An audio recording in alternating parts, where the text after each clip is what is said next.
Hi hi okay first ನಿಮ್ಮ introduction ತಗೊಂಡ್ಬಿಡಿ. Hi, ನಾನು ನಿಮ್ಮ ಪ್ರೀತಿಯ Niharpi Gowda, also known as Gundanna Tanmay Bhagyalakshmi. Hi, ನಾನು ನಿಮ್ಮ ತನ್ವಿ ಅಲಿಯಾಸ್ ಅಮೃತ ಗೌಡ. ತನ್ವಿ ತುಂಬಾ ರೆಬಲ್ ಆಗಿದ್ದಾಳೆ. ಅಮ್ಮನ್ಗೆ ಏನ್ ಅಂದ್ರೂ ಕಾಲೇಜಲ್ಲೆಲ್ಲ ಹೊಡೆದಾಕ್ ಬಂದಿದ್ದಾಳೆ ಎಲ್ರು. ಸೊ ಹೇಗಿತ್ತಪ್ಪ ಎಕ್ಸ್ಪೀರಿಯನ್ಸು? ಮೊದಲನೇದಾಗಿ ನನ್ನಮ್ಮನ ಬಗ್ಗೆ ಕೆಟ್ಟದಾಗ ಮಾತಾಡಿದ್ರೆ ನಾನು ಯಾರನ್ನೂ ಸುಮ್ಮನೆ ಬಿಡಲ್ಲ. ಸೊ ಅವ್ರು ಯಾರೇ ಆಗಿರ್ಬೋದು, ಅಂಥದ್ರಲ್ಲಿ ನನ್ನ ಫ್ರೆಂಡ್ಸ್ಗೆ ನಾನು ವಾರ್ನ್ ಮಾಡಿದ್ರು ಕೂಡ ಅವ್ರು ನನ್ನನ್ನು ತುಂಬ ಟ್ರಿಗರ್ ಮಾಡಿದ್ರು. ಅದು ನನ್ನ ಅಮ್ಮನ ಬಗ್ಗೆ ಇಲ್ಲದೆ ಇರೋದೆಲ್ಲ ಹೇಳಿದ್ರು. ಸೊ ನಾನು ಆ ಮೂನ ತಗೊಳ್ಳೇಬೇಕಾಗಿ ಹಂಗೆಲ್ಲ ಮಾಡಿದೆ. ನನಗೇನು ಅದು ತಪ್ಪು ಅನಿಸಿಲ್ಲ, ಯಾಕಂದರೆ ನನ್ನಮ್ಮ ಒಳ್ಳೆಯವಳು, ನನ್ನ ಅಮ್ಮಂಗೋಸ್ಕರ ನಾನು ನಿಂತಿದ್ದೀನಿ. ಸೊ ನನಗೆ ಅದೇನು ತಪ್ಪು ಅನಿಸಿಲ್ಲ. ಓಕೆ, ಗುಂಡನ್ನ ಯಾರು ಸಪೋರ್ಟ್ ಮಾಡ್ತಾರೆ, ಅಮ್ಮನ ಅಪ್ಪನ? ನಮ್ಮ ಮಮ್ಮಿಗೆ ಫುಲ್, ಯಾಕಂದ್ರೆ ನಮ್ಮ ಮಮ್ಮಿ ಫುಲ್ ಒಳ್ಳೆ ಪಾಸಿಟಿವ್, ನಮ್ಮನ್ನ ತುಂಬಾ ಕೇರ್ ಮಾಡ್ತಾಳೆ, ನಮ್ಮನ್ನ ನಗಿಸ್ತಾಳೆ, ಆರಾಮ್ಸೆ ಎಷ್ಟು ಚೆನ್ನಾಗಿರೋ ಊಟ ಮಾಡಿಸ್ಕೊಡ್ತಾಳೆ, ಎಲ್ಲ ಸೂಪರ್ ನಮ್ಮಮ್ಮ. ಓಕೆ, ಸೊ ಇವಾಗ ತನ್ವಿ ಮತ್ತೆ ಗುಂಡನ ಪಾತ್ರಕ್ಕೆ ಯಾವ ತರ ರೆಸ್ಪಾನ್ಸ್ ಕೊಡ್ತಾ ಇದ್ದಾರೆ ಜನ? ತುಂಬಾ ಒಳ್ಳೆ ರೆಸ್ಪಾನ್ಸ್ ಬರ್ತಿದೆ. ಫಸ್ಟ್ ಆದರೆ ಅಮ್ಮನ ಬೈತಿದ್ಯಾ, ಯಾಕೆ ನಿಂಗೆ ಗೊತ್ತಾಗಲ್ವಾ, ನಿನ್ನಮ್ಮ ಎಷ್ಟು ಒಳ್ಳೆಯವಳು ಅಂತೆಲ್ಲ ಬೈತಿದ್ರು. ಬಟ್ ಇವಾಗ ಹೆಂಗಾಗ್ತಿದೆ ಅಂದರೆ, ತನ್ವಿ ತುಂಬ ಚೆನ್ನಾಗಿ ಮಾಡ್ತಿದ್ಯಾ, ನೀನು ಅಮ್ಮಂಗೋಸ್ಕರ ಹೊಡೆದಿದ್ದು ನಮಗೆ ತುಂಬ ಇಷ್ಟ ಆಯಿತು. ನಂಗೆ ಒಂದು ಕಡೆ ಬಾಯಿತು, ಎಲ್ಲಿ ಹೊಡೆದಿದ್ದಕ್ಕೆ ಎಲ್ಲರೂ ಬೈತಾರೋ ಅಂತ. ಬಟ್ ಹೊರಗಡೆ ಹೋಗಿ ನೋಡಿದಾಗ ಸಖತ್ತಾಗಿ ಬರ್ಸ್ದೆ. ನಿಮ್ಮ ಅಮ್ಮನ ಬಗ್ಗೆ ಮಾತಾಡಿದಾಗ ಸೂಪರ್ ಆಗಿತ್ತು. ನಿಮ್ಮ ಅಪ್ಪಂಗೂ ಸ್ವಲ್ಪ ಬುದ್ಧಿ ಹೇಳು ಅಂತ ನನಗೂ ಹೇಳ್ತಿರ್ತಾರೆ. ಅದೆಲ್ಲ ತುಂಬ ಖುಷಿ ಆಗುತ್ತೆ. ಎಲ್ರು ನಂಗೆ ಏನು ನೀನ್ ಹಿಂಗೆ ಸಪೋರ್ಟ್ ಮಾಡ್ತಾ ಇರು, ನಿಮ್ ರಿಯಲ್ ಅಮ್ಮಂಗೂ ಈ ತರನೇ ನೋಡ್ಕೋತೀಯ ಅಂತೆಲ್ಲ ಕೇಳ್ತಾ ಇರ್ತಾರೆ. ತುಂಬಾ ಲವ್ ಕೊಡ್ತಾರೆ ನಮ್ಮಿಬ್ರಿಗೂನು, ತುಂಬಾ ಖುಷಿ ಆಗತ್ತೆ. ಸೆಟ್ಟಲ್ಲಿ ಇವಾಗ ಜಾಲಿ ಆಗಿರ್ತೀರಾ ನೀನು, ಸುಷ್ಮಾ ಮೇಡಮು, ಸುದರ್ಶನ್ ಸರ್ ಜೊತೆಗೆಲ್ಲ. ಆ ಎಕ್ಸ್ಪೀರಿಯನ್ಸ್ ನ ಶೇರ್ ಮಾಡೋದಾದ್ರೆ? ಆ ಎಕ್ಸ್ಪೀರಿಯನ್ಸ್ ಶೇರ್ ಮಾಡಬೇಕು ಫುಲ್ ವಿಡಿಯೋ ಅಲ್ಲ, ಫುಲ್ ಒಂದ್ ದಿನ, 1 ವೀಕ್, 1 ಮಂತ್ ಫುಲ್ ಬುಕ್ ಬರಿಬೋದು, ಅಷ್ಟು ಜಾಲಿ. ಸೊ ಆ ಥರ ಅಷ್ಟು ದೊಡ್ಡದು ಆ ಎಕ್ಸ್ಪೀರಿಯನ್ಸ್. ಫುಲ್ ಜಾಲಿ ಅಂದ್ರೆ ನಾವು ಫಸ್ಟ್ ಡೇ ಎಂಟರ್ ಆಗಿದ ತಕ್ಷಣನೇ ಭಾಗ್ಯಮ್ಮ ನಮ್ ಫುಲ್ ಫ್ರೆಂಡ್ಸ್ ಆಗ್ಬಿಟ್ವಿ. ಫುಲ್ ಫ್ರೆಂಡ್ಸ್ ಅಂದ್ರೆ ಫುಲ್ ಫ್ರೆಂಡ್ಸ್ ಆದ್ವಿ. ಆಮೇಲೆ ನಾವು ಒಂದು ಫಸ್ಟ್ ಫಿಲಮ್ಗೆ ಹೋಗಿದ್ವಿ ಎಲ್ಲ 4 ಜನ ಒಟ್ಟಿಗೆ. ಅದು ಯಾವುದು, ಸಾಗರದ ಆಚೆ ಎಲ್ಲೋ. ತುಂಬಾ ಕ್ರಿಯೇಟ್ ಆಗ್ಬಿಟ್ಟಿದೆ ನಮ್ಗಳ ಮಧ್ಯ. ಯಾವ ಮಟ್ಟಿಗೆ ಕಂಫರ್ಟ್ ಝೋನ್ ಅಂದ್ರೆ, ಮೊದ್ಲು ಒಂದು 6 ಮಂತ್ ಅಷ್ಟೇ ನಮ್ಮ ಪೇರೆಂಟ್ಸ್ ನಮ್ ಜೊತೆ ಬಂದಿದ್ದು. ಇವಾಗಂತೂ ಅವರೆಲ್ಲ ಯಾರು ಬರಲ್ಲ.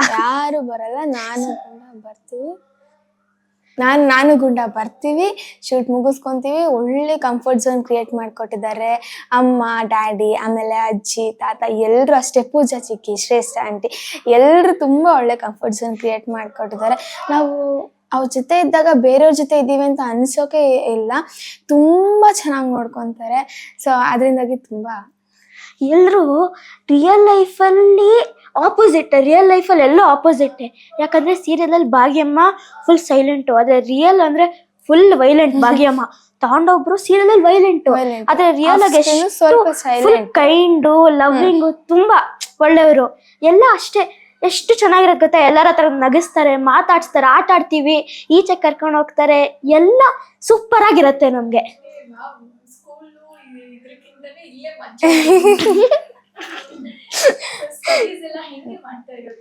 ನಾನು ಆಕ್ಚುಲಿ ಲೈಕ್ ಒಂದೊಂದ್ಸತಿ ನಮ್ಮ ಮನೆ ಇಲ್ಲಿ, ಸ್ಕೂಲ್ ಇಲ್ಲಿ, ಶೂಟಿಂಗ್ ಪ್ಲೇಸ್ ಇಲ್ಲಿ. ಸೊ ಲೈಕ್ ಒಂದೊಂದ್ಸತಿ ಮಧ್ಯಾಹ್ನದ ಮೇಲೆ ಇದ್ರೆ ಜಂಪ್ ಆದ್ರೆ ಸ್ಕೂಲ್ ಇರುತ್ತೆ, ಈ ಕಡೆ ಜಂಪ್ ಆದ್ರೆ ಶೂಟಿಂಗ್ ಸೆಟ್ ಇರುತ್ತೆ. ಇದನ್ನ ಚೂಸ್ ಮಾಡಲ್ಲ, ಇದಕ್ಕೆ ಬರ್ತಾನೆ ಯಾವಾಗ ನೋಡಿದ್ರು. ನಾನು ಕಾಲೇಜ್ಗೆ ಹೋಗ್ಬೇಕು ಅಂದರೆ ಮನೆ ಹತ್ರನೇ ಇದೆ, ಬಟ್ ಶೂಟಿಂಗ್ ಸೆಟ್ ತುಂಬಾ ದೂರ ಇದೆ. ಸೊ ಇಷ್ಟು ಅದೇ ನನಗೋಸ್ಕರ ಎಲ್ಲ ಶೂಟಿಂಗ್ ಮನೆ ನಮ್ಮ ಮನೆ ಹತ್ರನೇ ನೋಡ್ತಾರೆ. ತುಂಬಾ ಲವ್ವಿಂಗ್ ನಮ್ಮ ಸೆಟ್ ಅವರು. ಏನು ಇಲ್ಲ. ಸೊ ಇವನು ಯಾವ ಕ್ಲಾಸ್ ಓದ್ತಿರೋದು ಅಂತ ಹೇಳ್ಕೊಂಡು? ನಾನು ಆಕ್ಚುಲಿ 7th ಕ್ಲಾಸ್ ಹೋಗ್ತಾ ಎಲ್ಲರ ಹತ್ರ ಸುಳ್ಳು ಹೇಳ್ತಾನೆ, ಕಳ್ಳ 6th ಸ್ಟ್ಯಾಂಡರ್ಡ್ ಓದ್ತಿದ್ದೀನಿ ಅಂತ. ವೈಟ್ ಅಂದ್ರೆ ಕುಳ್ಳಕ್ಕಿದ್ಯಾ ಅಂತೀರಿ ನೋಡಿ. ಇವಾಗ 2nd PUC ಆದ್ರೆ ಇನ್ನ 9th 8th ನಾನು ಯಾರ ಹತ್ರ ಹೇಳಲ್ಲ, ನನ್ನ ಹತ್ರ ಹೇಳ್ತಾರೆ, ನಿಮ್ ಮುಂದೆ ಹೇಳಲ್ಲ. ಬಟ್ ಇವನು ತುಂಬಾ ಕ್ಯೂಟ್ ಆಗಿ ಹೋಗ್ಬಿಟ್ಟು ನಾನು 6th ಸ್ಟ್ಯಾಂಡರ್ಡ್ ಅಂತಾನೆ. ಸೊ ಎಲ್ರು ನಂಬ್ಕೊಂಡ್ಬಿಡ್ತಾರೆ. ನಾನು 1 ನಿಮಿಷ ಹಿಂಗ್ ನೋಡ್ತೀನಿ, ಅವಾಗ ಹಿಂಗ ಅಂತಾನೆ. ಸೊ ನನ್ಗೆ ಅವಾಗ ನಿಜ ಹೇಳಕ್ಕೂ ಮನ್ಸು ಬರಲ್ಲ. ಸೆಟ್ ಅಲ್ಲಿ ಒಬ್ರು ಅಕ್ಕ ಒಬ್ರು ತಮ್ಮ ಸಿಕ್ಬಿಟ್ಟಿದ್ದಾರೆ ಇಬ್ರಿಗೂ ಅಂತಾನೆ. ಸೆಟ್ಟಲ್ ಮಾತ್ರ ಅಲ್ಲ, ನಾವು ಹೊರಗಡೆ ಹೋದ್ರು ಕೂಡ ಅಷ್ಟೇ ಕೇಳ್ತಾರೆ, ಅವ್ನು ನಿನ್ ರಿಯಲ್ ತಮ್ಮನ, ನಿಜ ಹೇಳು ಭಾಗ್ಯಮ್ಮ ನಿನ್ ರಿಯಲ್ ಅಮ್ಮನ ಅಂತ ಒಂದು ಸತಿ ಕೇಳಿದ್ದಾರೆ. ಎಷ್ಟ್ ಸತಿ ಕೇಳ್ತಾರೆ ಗೊತ್ತಾ? ನಾನೊಂದ್ಸತಿ ಯಾವ್ದೋ ಒಂದು ಮ್ಯಾರೇಜ್ ಯಾವ್ದೋ ಫಂಕ್ಷನ್ಗೆ ಹೋಗಿದ್ದೆ. ನಾವು ಅದೇನಾಯ್ತು, ನಮ್ಮ ಮಮ್ಮಿ ಪಕ್ಕದಲ್ಲೇ ಇದ್ದಾರೆ. ಅದ್ ಯಾವ್ದೋ ಚಿಕ್ಕ ಹುಡುಗಿ ಹೋಗ್ಬಿಟ್ಟು ನಿಮ್ಮ ಅಮ್ಮ ಎಲ್ಲಿ ಭಾಗ್ಯಮ್ಮ, ನಿಮ್ಮ ಅಪ್ಪ ಎಲ್ಲಿ, ನಿಮ್ಮ ಅಕ್ಕ ಎಲ್ಲಿ, ಎಷ್ಟು ಆಯ್ತು ರೀ. ನಮ್ಮ ಮಮ್ಮಿ ಪಕ್ಕದಲ್ಲೇ ಇದ್ದಾರೆ. ನಮ್ಮ ಮಮ್ಮಿ ಅವ್ರ ಅಮ್ಮ ಅಲ್ಲ, ನಾನು ಅವ್ರ ನಮ್ಮಮ್ಮಂಗೂ Full ಮಜಾ. ಎಕ್ಸ್ಪೀರಿಯನ್ಸ್ ಆಗಿದೆ. ಓಕೆ, ಇವಾಗ ಅಜ್ಜಿ ತಾತ ಆ ಎಲ್ಲ ಕಾಂಬಿನೇಷನ್ಸ್ ಹೆಂಗಿರುತ್ತೆ, ಎಷ್ಟಿಷ್ಟ ಆಗುತ್ತೆ ನಿಮಗೆ? ಅಜ್ಜಿ ಹೆಂಗೆ ಅಂದ್ರೆ, ಅಜ್ಜಿ ಫುಲ್ ನಮ್ಮ ಸೈಡು. ಅಜ್ಜಿ ಹೆಂಗೆ ಹೇಳೋದು, ಅಪ್ಪ ಅಮ್ಮ ಒಂದ್ ಸೈಡ್ ಆದ್ರೆ, ನಾನು ಅಜ್ಜಿ ಗುಂಡ ಪೂಜಾ ಚಿಕ್ಕಿ ಆ ಅಪ್ಪ ಅಮ್ಮ ಕೂಡ ಎಲ್ಲರೂ ಸೇರ್ಕೊಂಡು ಕೂತಿದ್ದಾಗ ಅಜ್ಜಿ ಫಸ್ಟ್ ಏನ್ ಮಾಡ್ತಾರೆ, ಗುಂಡ ತನ್ವಿ ಏನಾರು ತಿಂತೀರಾ, ಗುಂಡು ಏನಾರು ತಿಂತೀಯಾ, ಗುಂಡು ಚಾಕ್ಲೇಟ್ ತಿನ್ನೋಣವಾ, ಗುಂಡು ಮಿಲ್ಕ್ ಶೇಕ್ ಕುಡಿಯೋಣವಾ, ತನ್ವಿ ಐಸ್ ಕ್ರೀಮ್ ತಿನ್ನೋಣ ಅಂತ ಅಜ್ಜಿನೇ ಐಡಿಯಾ ಕೊಡ್ತಾರೆ. ಯಾಕಂದ್ರೆ ಒಂದ್ಸತಿ ಏನಾಗಿತ್ತು, ಮಧ್ಯಾಹ್ನ ಲಂಚ್ ಬ್ರೇಕ್, ಆದ್ರೆ ಅಜ್ಜಿನೇ ನಮಗೋಸ್ಕರ ಪಿಜ್ಜಾ, ಅದು ರೆಡ್ ವೆಲ್ವೆಟ್ ಕಪ್ ಕೇಕ್ಸ್ ಎಲ್ಲ, ಮಿಲ್ಕ್ ಶೇಕ್ ಎಲ್ಲ ತರಿಸ್ಕೊಟ್ಟಿದ್ರು. ಸೊ ನಮ್ಮ ಅಜ್ಜಿಗೆ thank you so much. Thank you. ಆಮೇಲೆ ಏನಾದರೂ ಬೇಕು ಅಂತ ಕೇಳಂಗಿಲ್ಲ, ಅದು ನೆಕ್ಸ್ಟ್ ಮಿನಿಟ್ ತರಿಸ್ಕೊಟ್ಟೆ ಕೊಡ್ತಾರೆ. ಆಮೇಲೆ ಬರೀ ಔಟ್ಸೈಡ್ ಫುಡ್ ಎಲ್ಲ ಮನೆಯಿಂದ ಕೂಡ ಮಾಡ್ಕೊಂಡು ಬರ್ತಾರೆ. ನಮ್ಗೆ ಒಂದ್ಸತಿ ಏನು ಸಮ್ಮರ್ ಹಾಲಿಡೇಸ್ ಅಲ್ಲಿ ಫುಲ್ ಇಷ್ಟು ದೊಡ್ಡ ಉಪ್ಪಿನಕಾಯಿ ಪಿಕಲ್ ಮಾಡಿಕೊಟ್ಟಿದ್ರು, ಸಖತ್ತಾಗಿತ್ತು. ಸೂಪರ್ ಆಗಿದೆ. ಸೊ ಇವಾಗ ಅಮ್ಮ ಹೊಸ ಲೈಫ್ ಇದು ಮಾಡ್ಕೊಡ್ತಾ ಇದ್ರೆ, ನೀವು ಅಮ್ಮನ ಪರವಾಗಿ ನಿಂತಿದ್ದೀರಾ. ಸೊ ಆ ಶೂಟಿಂಗು ಆ ಎಕ್ಸ್ಪೀರಿಯನ್ಸ್ ಹೇಗಿದೆಪ್ಪ? ಎಲ್ಲ ಚೆನ್ನಾಗಿದೆ, ಆದ್ರೆ ಪುಟ್ಟಣ್ಣ ಸ್ಟುಡಿಯೋದ ಒಂದ್ ಸ್ವಲ್ಪ ನೋಣ. ಆದ್ರೆ ಭಾಗ್ಯ ಅಂತ ನಿಂತಿದ್ದಾರೆ ನಮ್ಮಮ್ಮ. ಎಲ್ರು ಕೂಡ ಸಪೋರ್ಟಿವ್ ಆಗಿರ್ತೀವಿ. ನಮ್ಮಮ್ಮ ಏನೇನ್ ಮಾಡಿದ್ರು ಅದ್ ಕರೆಕ್ಟ್ ಆಗಿರುತ್ತೆ ಅಂತ ನಮ್ಮಿಬ್ರಿಗಂತೂ ಫುಲ್ ನಂಬಿಕೆ ಇದೆ. ನಾವು ತುಂಬಾ ಏನು ನಮ್ಮ ಅಮ್ಮನ ಸೈಡ್ ಯಾವಾಗ್ಲೂ ನಾವಮ್ಮ ಏನ್ ಹೇಳ್ತಾರೋ ಅದನ್ನೆಲ್ಲ ಮಾಡ್ತೀವಿ. ಯಾಕಂದ್ರೆ ಅವ್ರು ತುಂಬಾ ಒಳ್ಳೆಯವರು. ಆದ್ರೆ ನಮ್ಮಪ್ಪ ಅಷ್ಟೊಂದಿಲ್ಲ. ಬಟ್ ಓಕೆ, ನಮ್ ಸ್ಕೂಲಲ್ಲೆಲ್ಲ ಹೇಳ್ತಾರೆ, ನಂಬಿಕೆ ಅಂತ ಇದೆ ನಮ್ಗೆ. ಸೂಪರ್.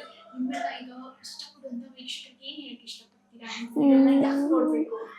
ನೀವು ಇವಾಗ ಎಷ್ಟು ಇಷ್ಟಪಡ್ತಿದ್ದೀರೋ ನಮ್ಮನ್ನ ಇನ್ನೂ ಜಾಸ್ತಿ ಇಷ್ಟಪಡಿ. ಯಾಕಂದ್ರೆ ನಾವು ನಿಮ್ಮನ್ನ ಅಷ್ಟೇ ಇಷ್ಟಪಡ್ತೀವಿ. ಅಭಿಮಾನಿಗಳೇ ನಮ್ಮನೆ ದೇವರು ಅಂತ ಹೇಳ್ತಾರಲ್ಲ, ಹಾಗೆ ಹೀಗೆ ಪ್ರೀತಿ ತೋರಿಸ್ತಾ ಇರಿ. ಆಮೇಲೆ ಭಾಗ್ಯಲಕ್ಷ್ಮಿನ ಯಾಕೆ ನೋಡ್ಬೇಕು ಅಂದ್ರೆ, ಅದಲ್ಲಿ ಎಲ್ಲ ಇದೆ. ಕಾಮಿಡಿ, ಅಳೋದು, ವಿಲನ್ನು, ವೈಲೆನ್ಸ್ ಎಲ್ಲ ಇದೆ ಅದಲ್ಲಿ. ಫುಲ್ ಮೇನ್ ಆಗಿ ನಮ್ಮಮ್ಮ ಸ್ಟ್ರಾಂಗ್ ಆಗಿದ್ದಾರೆ. ನಮ್ಮಮ್ಮ ಬರೀ ಅಳೋದು, ಅಪ್ಪ ಬೈದಾಗ ಬೇಜಾರು ಮಾಡ್ಕೊಳ್ಳೋದೆಲ್ಲ ಇರ್ತಿದ್ರು. ಬಟ್ ಈಗ ಅದನ್ನ ಫೇಸ್ ಮಾಡ್ತಿದ್ದಾರೆ. ಅಪ್ಪ ಒಂದ್ ಹೇಳಿದ್ರೆ ಅಮ್ಮ ಎರಡು ಹೇಳ್ತಾರೆ. ಎಲ್ರು ಏನ್ ಕೇಳ್ತಿದ್ರು ಅದು ಇವಾಗ ನಮ್ ಸೀರಿಯಲ್ ಇರುತ್ತೆ. ಸೊ ನಾವ್ ಹೇಳೋದೇನಂದ್ರೆ, ನಮ್ ಸೀರಿಯಲ್ನ ಯಾವಾಗ್ಲೂ ನೋಡ್ತಾ ಇರಿ ಅಂತ ಹೇಳಿ ನೋಡ್ತಾ ಇರಿ. Thank you. Thank you.